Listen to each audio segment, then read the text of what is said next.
Hi, it's Barbara the Cursing Seamstress back again for another video. Today I'd like to talk to you a little bit about something that's a little bit personal, but something that I think is a reasonable alternative to what's being used by most people today. The subject I want to talk to you about is cloth menstrual pads. Most of us probably through the years have used the disposable tampons and disposable panty liners. And recently my daughter asked me to make her some cloth pads, and I did some research and I found quite a few videos on YouTube and read a bunch of information, went to some blogs and found some patterns. And so anyway, I wanted to share with you some things I found in my research. In a lot of ways, returning to cloth menstrual pads is a lot like the return to cloth diapers. People have found that they're safer, they don't have chemicals in them, they don't have plastic that just goes into the landfill, they just make a lot more sense. So it's the same thing with cloth menstrual pads. They're washable, they're reusable many times over. It's just a really good idea. And I got some information. One thing I want to point out is that tampons and menstrual pads are regulated by the FDA. They're not supposed to be sold unless they've been approved by the FDA. I found a website that went through the process of being approved by the FDA, and I'll try to put the link below. I think one of the owners said that it cost about $4,000 a year to maintain that FDA approval, and there was a lot of paperwork prior to being approved. I think they were operating without being approved, and then they realized they were supposed to be FDA approved.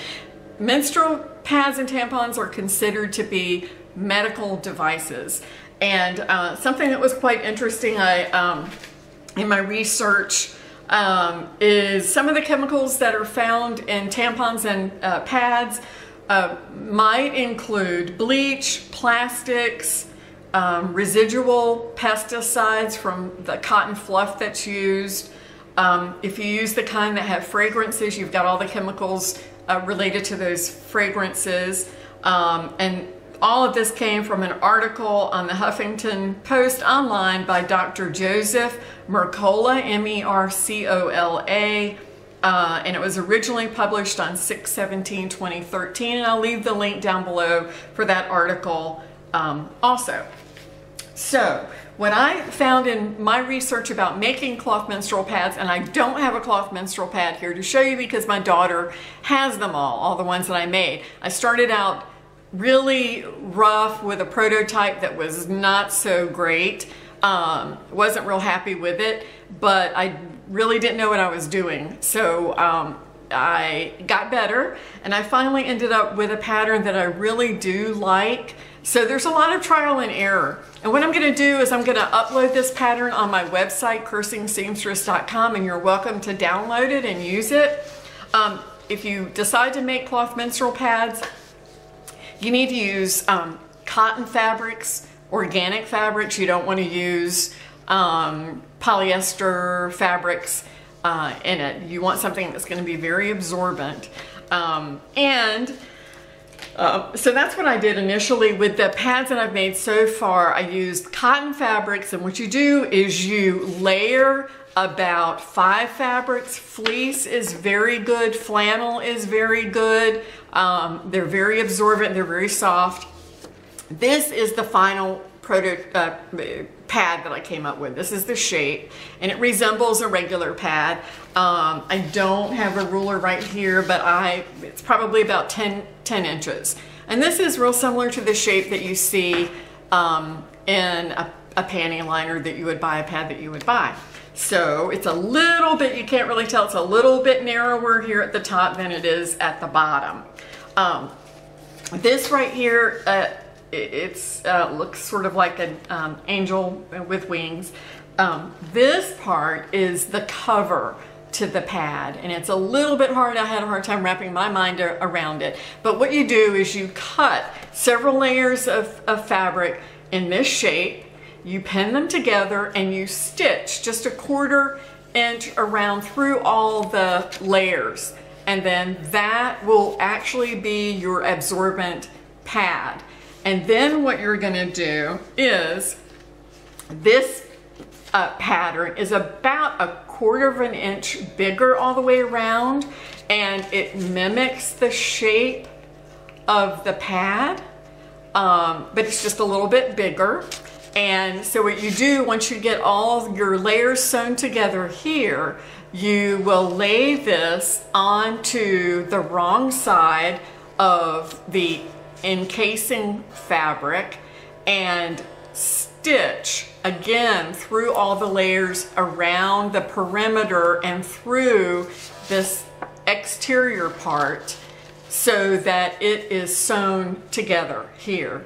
And at that point, you will attach the other piece to the right sides together of its matching piece.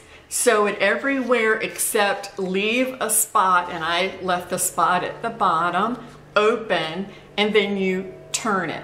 First, of course, you want to clip the corners as close as you can, turn it, and then just on your machine stitch that part closed.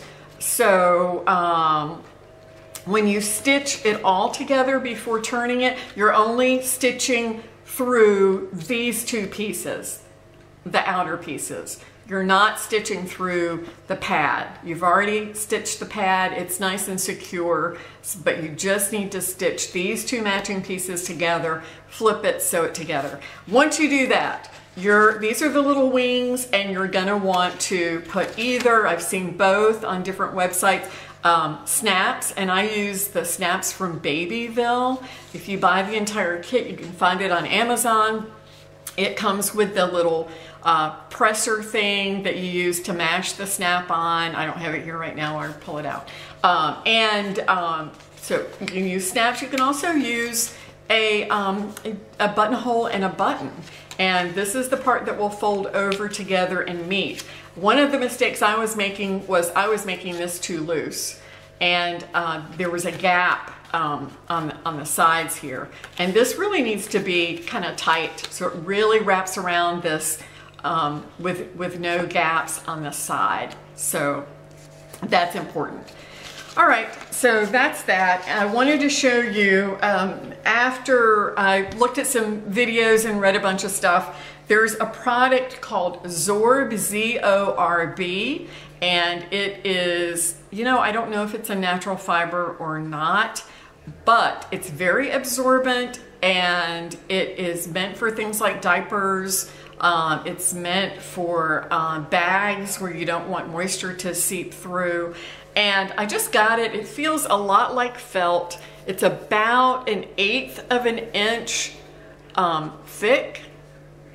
And if you can see the very edge there, it's actually pretty thick. It almost feels like one of those cloths that you get to soak up a bunch of moisture. Actually, you know, that might be what it is, for spills and things. I actually have one of these. It's orange, and it's for big spills. I bet that's what this is. Anyway, it's fully washable, and I have not yet tried this. I'm going to, and I got this from Amazon too. It came from a place called Wazoodle, W-A-Z-O-O-D-L-E Fabrics, and you can do a search, and I paid $10.34, including shipping, for a 30-inch wide 1 yard. So it was $8.24 per yard. So anyway, I have not worked with this yet.